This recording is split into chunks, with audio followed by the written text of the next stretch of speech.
When you own a creek, you felt like you was 1,000 miles from anywhere. It just, it kind of tears me up when I see what the people are missing today in the bayous. They just need to know what this world was like before man began to destroy it. This is Clear Creek on the southern border of Harris County, just a couple of miles from Houston's Outer Beltway. The slow-moving creek is called a bayou, but it's very different from the other bayous around Houston.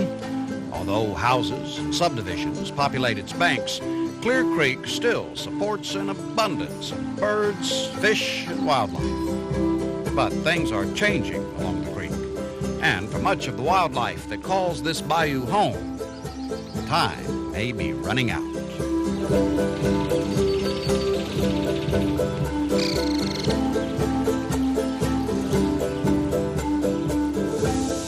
It's wonderful to wake up in the morning on Clear Creek, actually even to go to bed at night in Clear Creek, because you hear the barred owls calling outside. The eastern screech owls will bring their family through. In the morning you wake up to the dawn chorus of all the birds.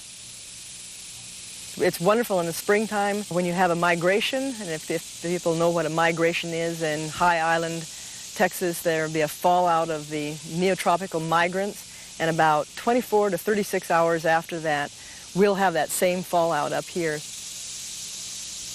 Being on Clear Creek offers the illusion of being in a totally different habitat. It's very, very tropical.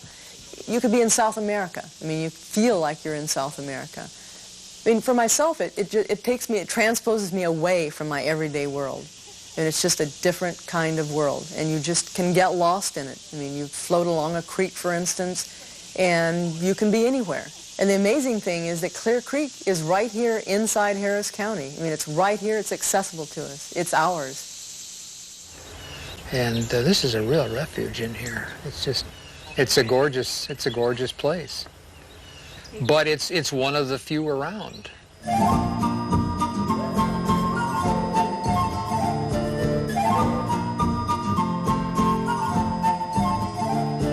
And these birds, when they've flown, say, across the corner of the Gulf of Mexico, get to the Texas coast, this is just the kind of habitat they need.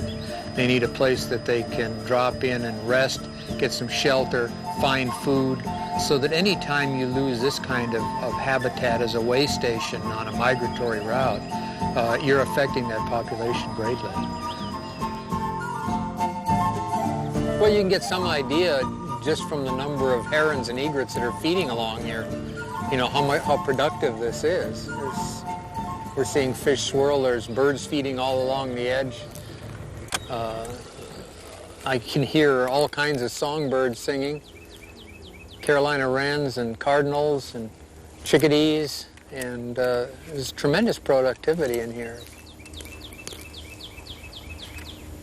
And they're not making any more of this anymore.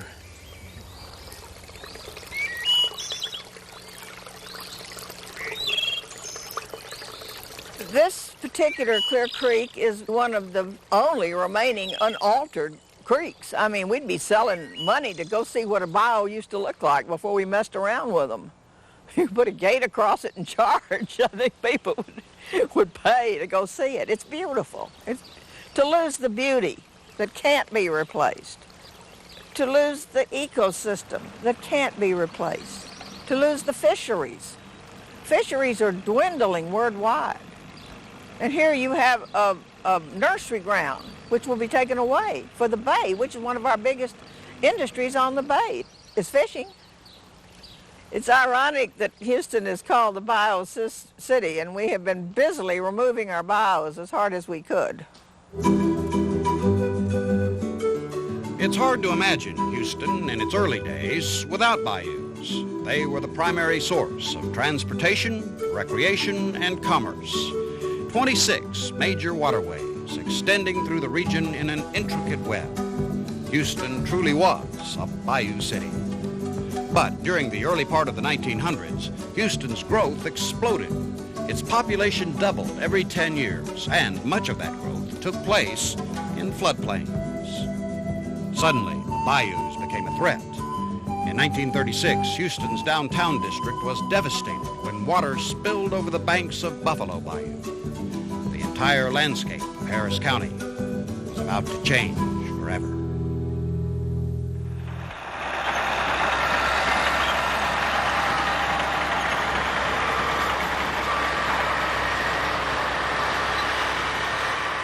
Most urban dwelling people in southeast Texas probably think of the natural bayou as a big channelized drainage ditch that their street goes across, a way to get the water out of their streets and down to the bay as quick as possible.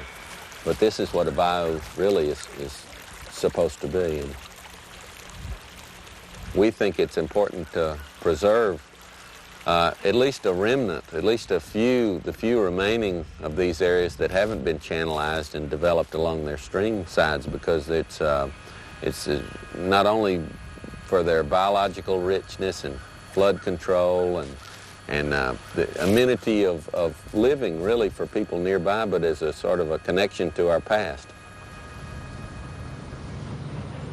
But the ties to our bayou heritage hang by a thread as more and more of our waterways are channelized.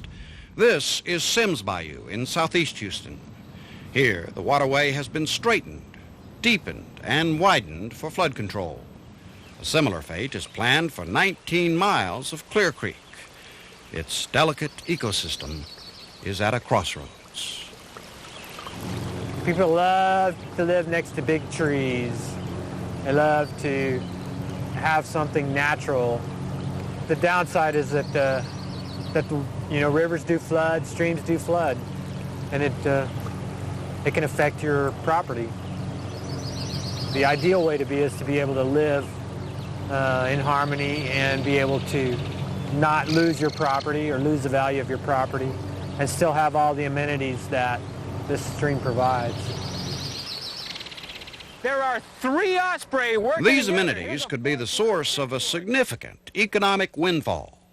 Texas realizes some $26 billion a year from tourism and recreation, and nature-based tourism is the fastest growing segment of the industry. People spend money to be involved in the outdoors, and these communities that hold these resources in trust benefit economically from that activity. It is that simple. Then you can attach a spiritual value, a social value, and an educational value. You can attach all those other values, but never ignore that economic value. Historically, we have. Historically, we've discounted the economic value of these resources. When we did a study of the national wildlife refuges in South Texas, the value from visitation there had never been quantified. We found out that bird watchers alone were putting about $100 million a year into the local economies, some of the most depressed economies in our state. I would argue the same thing is true for outdoor recreation around Galveston Bay and on Clear Creek. We have not quantified it yet. We better be very cautious about how we move forward with these great schemes and plans, because we may find ourselves cut off from great economic opportunities. But to throw away the benefits of a functioning ecosystem, which are filtering of water, bank erosion control, rookeries, birding, economic tourism, all of that will be sacrificed. And it will be sacrificed to a relatively few people. You're going to eat it, right? Say we're going to go up and weigh it before it dies now, so we can turn it back loose. The ultimate fate of Clear Creek will most directly affect the people who live within its watershed. They are the ones who must deal with the floods on the bayou. But the challenge for all of us lies in adopting a balanced approach between development and the environment. If that challenge is met, all Texans will have a chance to experience a remnant of Houston's bayou heritage.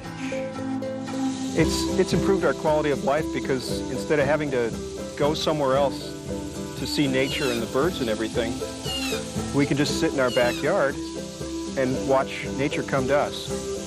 In the area around Houston, just the 7 counties around Houston, there are over 450 species of birds that have been recorded. There are only like 5 or 6 states that have more. This is an unbelievable area, unbelievably rich for wildlife. And we still have a chance to save some of it. I mean, it's not too late.